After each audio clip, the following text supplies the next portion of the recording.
Businesses are opening up across South Dakota following the governor's back to normal announcement. We'll take you to Mitchell coming up. Plus, a man accused of murdering his mother in Lincoln County could face the death penalty. Good morning. This is KETLELAND on the go with all you need to know in news and weather as you start your day.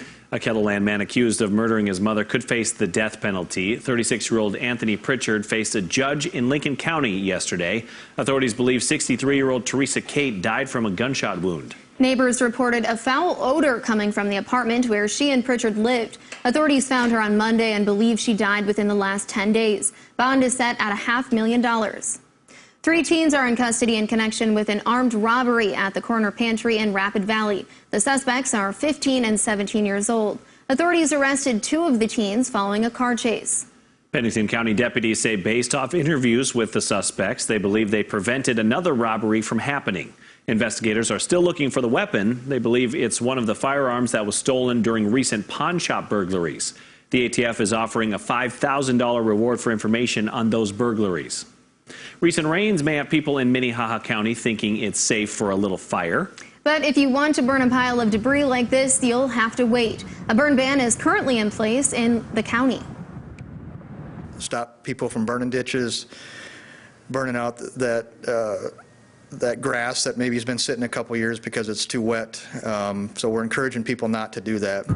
A strong gust of wind can quickly send a fire out of control, pulling volunteer firefighters away from their normal jobs. The burn ban is in place through May 12th. You can still use fire pits. It seems like spring has sprung in KETLELAND. But will that hold true for the weekend? Let's find out with meteorologist Brian Karstens. I think it will. It'll certainly feel like spring here. Several of the days coming up. Nothing too drastic changing except for warmer weather the next couple of days. But we begin with a look back at April. Yeah, that fire weather story we just had, that makes sense given the fact the last 30 days have been about half the normal moisture in Sioux Falls. That has allowed field and farm conditions to dry out a little bit, and it's definitely a much better outlook on planting this year versus a year ago. Futurecast update today is going to pick up on some high clouds moving back into the west and north central. In fact, there could even be a shower or an isolated thunder shower tonight in Rapid City. We'll watch for that. And then some of that will try to move east, maybe in the form of some sprinkles, but moisture pretty limited. And then warmer numbers are back on the table tomorrow. We'll talk all the details coming up here in just a few minutes. Thanks, Brian. 2 more South Dakotans have died of COVID-19, bringing the state's death count to 13. The latest victims were men, and they were both over the age of 80. Yesterday, the state announced 60 new positive cases. More than 50 of them are in the Sioux Falls area. Altogether, more than 2,300 South Dakotans have tested positive for COVID-19. A little more than a third of those cases are still active. Tuesday, the state announced that South Dakota can now do up to 3,000 tests per day. The state website says there were just 221 processed. The governor says as the state begins to ramp up testing, you can expect to see an increase in positive tests. A Sioux Falls police officer has tested positive for COVID-19. According to a release from the city, the officer last worked early Sunday morning and has been home since. The city is now working to identify anyone who may have been exposed. South Dakota Governor Kristi Noem announced her back-to-normal plan on Tuesday. But even before Governor Noem's announcement, several cities across South Dakota had already lifted restrictions or were in the process of taking action.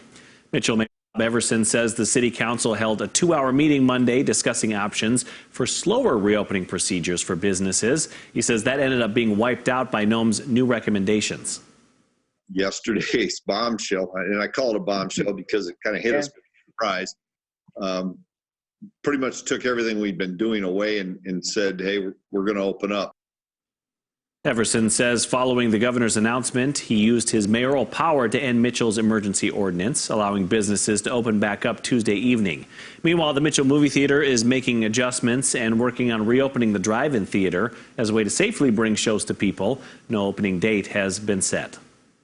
To find out more about that and what else Everson had to say about the back-to-normal plan, check out this KETLELAND.com original right now.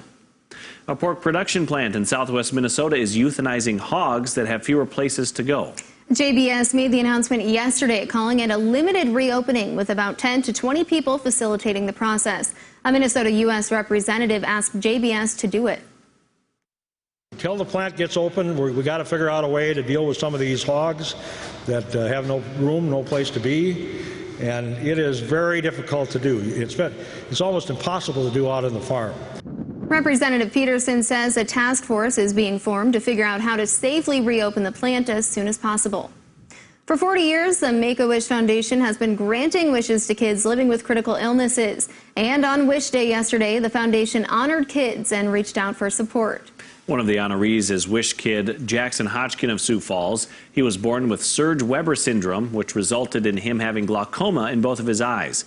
In February, his dream of meeting his favorite animal came true when the Make-A-Wish Foundation sent him and his family to feed and train a giraffe in Florida. His mom wants to send out a thank you to everyone who made the trip possible. It's just been a blessing that we didn't really know much about until we got to experience this. And we're so thankful for all the volunteers and the donors and everybody who takes time out of their day even to think about the Wish kids or do a little something special for the Wish kids or just the Make-A-Wish organization in general. To find out more about Jackson's trip or how you can help other wishes be granted, visit this story on KELOLAND.com. Brian? Very nice. All right, forecast as we go into your weekend. Well, it looks like the main thing to watch for Saturday will be a chance of rain that's likely going to set up in Nebraska. Some of that could clip far southern South Dakota. The tendency this morning has been for more of it to shift a little bit more to the south. So we'll watch that trend to see how that establishes itself on Saturday, because areas that have the cloud and the rain areas will be a little cooler. Likewise to the north here, it looks like sunshine and warmer numbers into North Dakota. Sunday, we'll likely see kind of a regrouping of things, so that first system will slide to the south, and temperatures will be in pretty good shape. I think upper 60s, low 70s, and then chances of rain. You can see we're a little busier on the weather maps by Monday coming out of the northern Rockies, and so that's probably going to be your best chance of rain on the 7-day forecast, is whatever develops on Monday across the region. And then after that, temperatures will slide a little bit, but not bad. 72 today in Sioux Falls.